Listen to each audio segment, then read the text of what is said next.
So now let's go and take a look at the operation and maintenance on the ECO T11 CartVac. First thing we want to do is go ahead and unplug the cord from the outlet.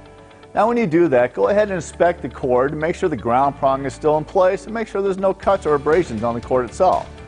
Next thing you're going to do is go ahead and check the bag condition. You guessed it, if the bag is full, you probably need to replace it. Now if the bag is only half full and you're still getting good vacuum performance, you're probably okay.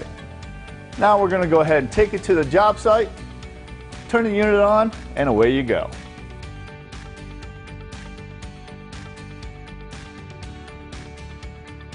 First thing we're going to do is go ahead and check your bag condition.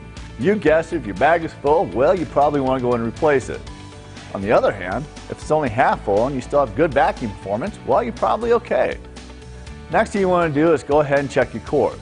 When you're checking your cord, look to make sure your ground prong is still there, make sure there's no cuts in the cord, etc.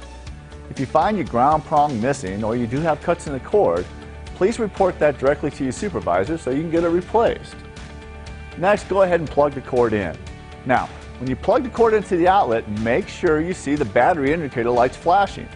That'll tell you that the batteries are actually charging themselves. Go ahead and wipe down the machine when you're done. That way the machine can look as good as it performs.